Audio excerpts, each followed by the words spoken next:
What about receivers now, Chris? Because receiver is a different conversation. Obviously, with quarterback, there's a little bit of discrepancy. And I also think it depends on what kind of league you're in, if it's two receiver or three receiver. And I think that in PPR versus standard, right? Like there's the level of receivers, but there's some good receivers at the top this year. And I noticed in best ball, a lot of people are going receiver heavy. The first 3 rounds, are you saying, I got to get a receiver? You're playing best value. Talk to me about receiver, especially in like those PPR, half point PPR leagues. So that's also a function of where you draft at. Looking at the way ADP is shaking out right now, it's more or less Jamar Chase up at the 101 spot. Then afterwards, you got Justin Jefferson, CD around like the 4-5 spot. And then, of course, then it's Amon-Ra St. Brown, Malik Neighbors, Puka Nacua to kind of round out that first round.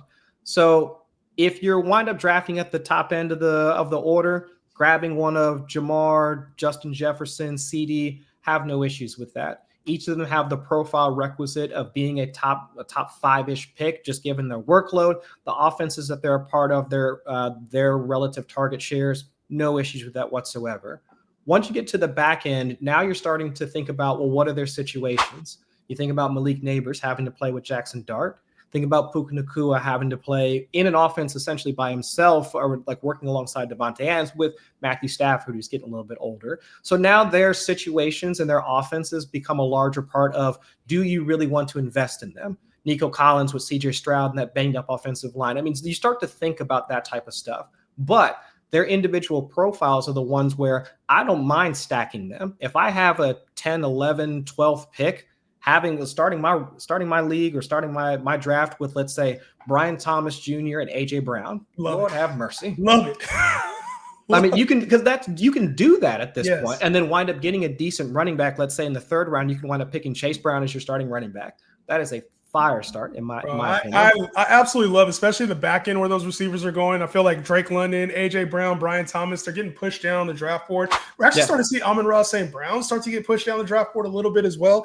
So I like where those receivers are going. And I think where I'm struggling with it is when I start to get to that other round, I feel like I'm taking them a little bit higher when top of the 3rd round, back into the 2nd, when you're looking at that Rashee Rice, Marvin Harrison, Garrett Wilson. It's like you like those players to fully break out, but we haven't fully seen it out of some of these guys versus like the Drake London and AJ Brown. We know who those guys are. And you're also getting to that dead zone kind of those elite RB1s where it's like the back end is Josh Jacobs, Jonathan Taylor, and now you do come into the Chase Brown, the Bucky Irving, the James Cook. You start to get to that next tier. So I'm having a little bit of trouble myself with like that back end round 2, high end round 3, and I always find myself taking receiver. I always find myself taking Rashee Rice, Marvin Harrison, Garrett Wilson, just strictly for the upside. And, it's tough because I feel like you compare that with a Jamar Chase, a Bijan, one of those top 6 guys that's kind of locked in the top 6 right now. You compare that with one of them, maybe you're good. But for me, I found a little bit of trouble with that. Like, do I go with the running back or do I go with the receiver? And I find myself going receiver more often than not, almost back to back in the top of that 3rd round and the back end of that 2nd round. Well, that's interesting because I would almost flip it and say, if I have some level of, I would say, if I'm pausing, thinking about the name. So with Rashee Rice, if it's going to be another year of him coming back off the injury, but then Xavier Worthy starting to break out a little bit. Let's see how that works out. Maybe Travis Kelce has a little bit more left in the tank. Hollywood Brown, we didn't really see him until the playoffs. So could this be an offense where the targets aren't as concentrated on Rice as it was a couple of years ago, or even at the start of last year? I don't know. Same thing for a guy like Marvin Harrison Jr. It's what is that offense now going to look like after seeing him essentially start off pretty slow to begin with. Maybe he works out a little bit more with Kyler Murray. I've seen some offseason discussion from there's been a lot Kyler of hate specifically. on he got a little bit of hate, and hopefully they wind up designing the offense more around Marvin Harrison's strengths, get him out in space, allow him to work after the catch. So, but that's going to need, I'd have to see it to believe it type of thing. And hopefully we hear a bit more about training camp over the next few weeks, that those things are things that they're starting to implement. But all that to say, it's having that level of uncertainty with some of those guys that would maybe at least think back to, or at least consider some of the running backs that are available at the same time, where we do have a little bit more insight into what those workloads are going to be. So if you are drafting wide receiver early, you don't have to worry as much about stacking some of those starters because you've already got at least 2. And then afterwards, maybe Go a little bit farther down the list, maybe around the 5th round, you get a Jalen Waddle. You start to look at Calvin Ridley. You start to look at Jawan Jennings. And that's where you get your wide receiver 3, where you have a little bit, the certainty might not be there. Well, I have a little bit more certainty about guys like Calvin Ridley than wide receiver 1 in Tennessee, so on and so forth. But still, you have a bit more security in what their workloads are going to be versus with the wide receivers you might find in like the 4th-ish round, somewhere in there. What if you could go into your fantasy draft with the exact same tools that all the fantasy experts use in order to win their leagues? Well, guess what? My name is Justin with J-Hen Fantasy, and I'm inviting you to Fantasy Football Training Camp, a live virtual 2-day event where you have the opportunity to learn from analysts, former NFL players, betting experts, and a whole lot more. This is your chance to get real analysis and expertise live through panels, participate in mock drafts, and a whole bunch of other goodies. Make sure to get your ticket in the description below and join us at Fantasy Football Training Camp this August 2nd and 3rd. We'll see you there. Yeah, because when you get to the 4th and 5th and 6th round, there's a lot of question marks. And obviously, it's not just workload concerns like it is for Marvin Harrison or maybe for Rashee Rice or even a Garrett Wilson, like quarterback issue. It's now you get to the 4th through 6th round, and it's more so like, what are they? Who are they as players? Like Jalen Waddle. Who is Jalen Waddle right now? Now without Jonnu Smith, you're going to be stepping into a bigger role. Is that the Jalen Waddle that we saw finish the top 12 at the position a couple years ago, or is that the Jalen Waddle who struggled to be on the field or struggled to be alongside Tyreek Hill and consistently be that high-end wide receiver 2 that we've drafted him to be? Is it going to be some of those other guys that are down there? DJ Moore, what's his role look like now? Romo Dunze in the same receiver room. Like, what does that look like? And I think there's so many questions that come about in this wide receiver 4 to wide receiver 6. I find myself kind of waiting, Chris, a little bit more for the Cooper Kupps, the Brandon Ayuk's, the Michael Pittmans. I kind of find myself like going a little bit earlier for those high-end Devontae Adams, Rashee Rice. We talked about that range. And then kind of missing out on the DJ Moores of the world and the Zay Flowers of the world to get some of those other receivers who I think have very similar type floors and ceilings. I think that's the right way to approach it, because if you can tell me that instead of taking like we were saying earlier, let's say even a guy like Ted McMillan, right? Yeah. Or Ted Aroa, sorry, because I know Ted, not supposed to call him that. But if you want to take McMillan, call Ted on this show. Oh, no, I don't want that smoke, man. He's bigger than me in both directions, man. I ain't doing all that. But if I wanted to take McMillan and look at his potential workload, I mean, Bryce Young, he came on towards the back end of last season. Okay, fine.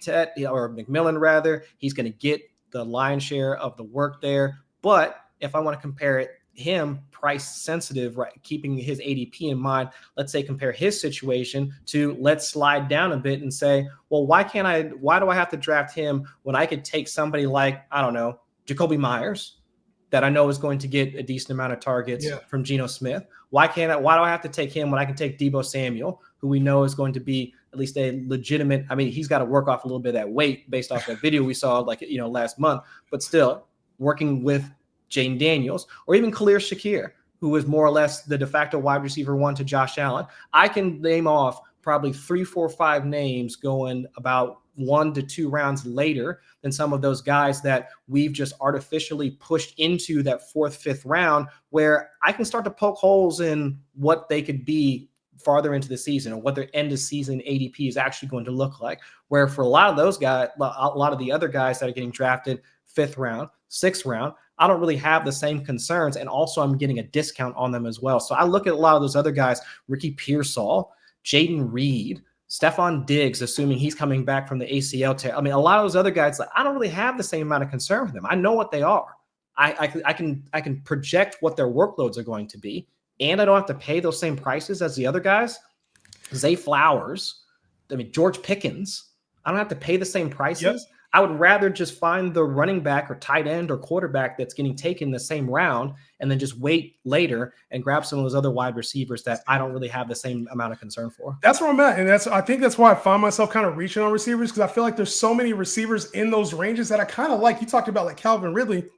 He could do really well with Cam Ward this year if Cam Ward plays the part, or like ain't nobody else there in Tennessee. Yeah, and then you think about even guys like, you talked about Khalil Shakir. You can come back and get Keon Coleman and know you got one of the ones there in Buffalo. So I don't know. I'm kind of on this receivers in that 4th through 6th through 7th, 8th round, like those middle round receivers. I really like kind of pounding the back end of that. And if I can get a tight end in that range, or maybe I can scoop up two, running backs that have a better workload, like Joe Mixon tends to fall into like the back in the third, high in the fourth, Kamara sometimes. Like guys like that, I really like leaning in that direction. So as far as the middle round guys and the early round guys, I think it's easy to find those. But like the late round receiver is often very hard to find because their workload isn't often predetermined. Like you have to project, like, I think he's going to step into a bigger role. Or is he even good enough if he gets the role to perform at a wide receiver 2 or wide receiver 3 rate? Who are some late round gems that you're kind of targeting right now that go outside of like the top 35-ish receivers? Top 35 guys are like late round wide receivers that I'm targeting. Well, Jaden Higgins, we already mentioned him. But I think the general process that I'd take in order to identify those wide receivers, and actually that's in I have to plug it, the Fantasy Life magazine. Go ahead and check it out. Like it's in a lot of stores right now. So I contributed to the wide receiver sleepers piece. And also there was like 4 or 5 other articles that I put in there too. But one of the ways that I look at it is, well, what are the metrics that would allow you to get on the field and start earning that work that will produce fantasy points for us? Running routes is one of those things that we can actually trace back to being correlated to fantasy points. So if you're going to be on the field, and also that means you're going to be also that those connect to earning targets. Those are the things I'm looking for. One of the guys that sticks out to me, Darnell Mooney in Atlanta. We saw him for a few stretches, even when it was Kirk Cousins throwing the ball, battling with Drake London for competition for targets in the Falcons offense. And now we're already talking about an offense where, Drake London has been pushed up into the second round. Bijan Robinson is the top 3 pick. But outside of that, who are they really going to be throwing the ball to? They're already talking about Pitts as being a potential trade target at some point during the season. So between those, it's just those 2 guys and who else? So I can see Mooney earning a significant amount of the work from Michael Penix that we know that we saw in the 3-game start last season, being able to push the ball downfield. That's where Donald Mooney works best. And Mooney was also great, like in contested catch situations. So he sticks out as a guy that I really enjoy targeting. And also in that, like in a similar vein, Trey Harris, the rookie for the Chargers. It's who else on the outside, like outside of Ladd McConkey, who works both inside and out, who's going to work along the perimeter. Yes, they brought back Mike Williams. He's old. We know that he's like, I don't want to use the term injury prone. At least he's been hurt enough that we can't project him to play a full 17-game slate. And also, Quentin Johnston, yes, it would be great if we could see some development from him, but we haven't seen it yet. Trey Harris walks in as a guy who at the very least should be running routes almost in week 1. Let's see if he winds up getting in sync with Justin Herbert. I know that the Chargers offense is more run heavy because it's a Greg Roman offense. But again, if we're going to have a guy that's out there running routes, we know that Justin Herbert likes to look deep, or he can throw it deep when he gets a shot in order to do that, because they still have to work on their offensive line. But those 2 guys for sure stick out as those are the types of profiles that I want to look for. Guys that are going to be playing a lot, then also can hit those home runs as well. And I think both of those guys really stick out to me as players that can do that and wind up, you stick them in your flex, and they can wind up helping you win your week. Yeah, I'm not mad at that, man, because if you're on the field, you're going to make plays. You got to make plays, right? And so I think looking at that is definitely strategic. What I tend to look for is, like, I think guys that can either be like wide receiver 2 or I could drop them, like very easily replaceable people on fantasy rosters. One of those guys I talked about already, Keon Coleman, is one of the players I try to get in a lot of leagues, because if he does step into this, elevated role, they said he worked on his body a lot this offseason. If he worked on his body coming into year 2, like, this is the guy they went and traded for. They went to go get Keon Coleman at the top of the 2nd round last year. And, he actually had a nice stretch of games before he got hurt, and then they added Amari Cooper. So if we would have seen that trajectory play out, maybe we would have seen a different Keon Coleman. I think this team needs a number 1 receiver, and I like Khalil Shakir, but I think his ceiling's a little limited. So you get a guy like Keon Coleman who can win in the red zone, probably win a little bit more downfield. I think Keon Coleman has some upside going way after the top 40 receivers. You can get at a pretty good discount. Yeah. So Keon Coleman, I've been talking up a little bit of Keon Coleman here on the page. So yeah, I dig it for sure. I think my biggest concern with Coleman is, can he continue to develop as a route runner? So folks like Matt Harmon, who studied wide receivers for quite some time, noted at least had some concern with his profile, him being more of I would say in the mold of like a Dez Bryant type, where it's you have a certain set of routes that you know that you can run, you can win at. But Dez Bryant, the way that he was in his prime back then, probably wouldn't be able to succeed as well in the league right now, just because of two deep safeties being like the way that folks typically like to play, limiting a lot of the explosives. So you need to have that creativity as a route runner. You have to be able to work over the middle of the field. Not to say that Dez couldn't, but just saying that wasn't a large part of his game, that type of thing. So if Coleman can continue to work through traffic, have a few more tools in his tool bag from a route standpoint, then I can certainly see him being able to challenge guys like Khalil Shakir for less work, Dalton Kincaid for less work, that type of thing, and be a more reliable receiver for Josh Allen. But I like the call there for sure. Yes, sir. Yes, sir.